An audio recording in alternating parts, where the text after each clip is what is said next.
that we will not lose. Our core goal is for good governance.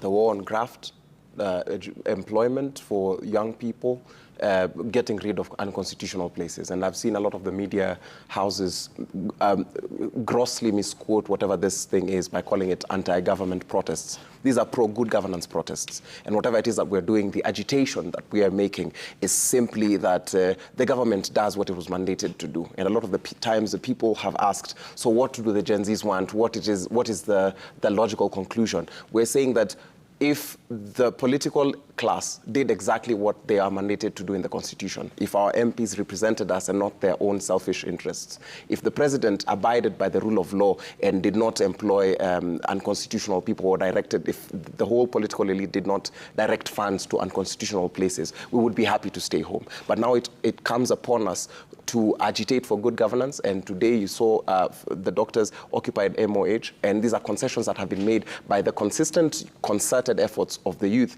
to ensure that we have good governance. Okay. That dialogue is the wrong angle. We did not elect this government to dialogue with it. We elected it to serve us. We elected it not to do its self-serving interests. And a lot of the times what we have seen is the government eating its own words. Because when they started by calling us cool kids. They started by calling us whatever, digital whatever. You remember all the expletives. They called us digital wankers. And then now when they saw that the movement was moving, suddenly the tone changed. So we do not want all these multi-sectoral, we do not want commissions, we do not another wacky report, not just the way, will you add you to another WhatsApp group? Not another WhatsApp group. What we're asking this government to do is to do what it was elected to do, to follow the Constitution.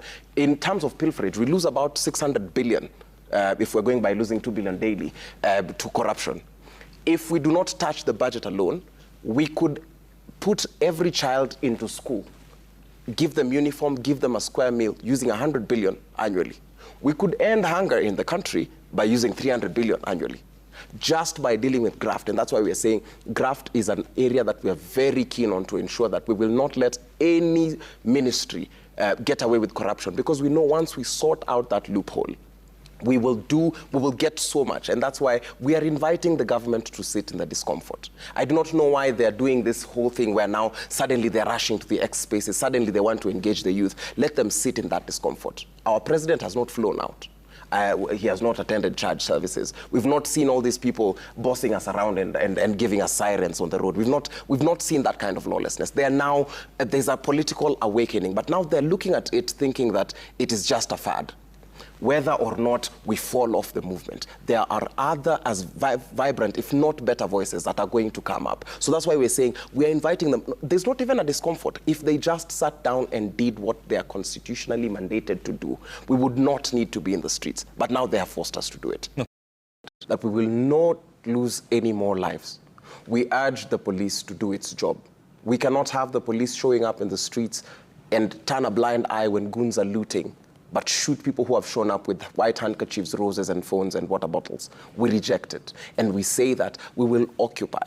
Because they have given us the curse of unemployment, we will make it our business, we will make it our daily employment to occupy every single week, every single ministry until we sort out this mess. This will end in good governance. It will end into a Kenya where all of us can work freely. We do not want to be deported to other countries to work as domestic servants. We want to live in our country proud. We want all the teachers to be posted. We want the kids to have food. We want the mothers to deliver safely. And we want this war on graft to be taken seriously. So we will occupy. And we will continue saying Ruto must go, and this will be his entire government. If they do not step up and shape up, we will show them out. It could be now, could be later, but we will not give up. Okay.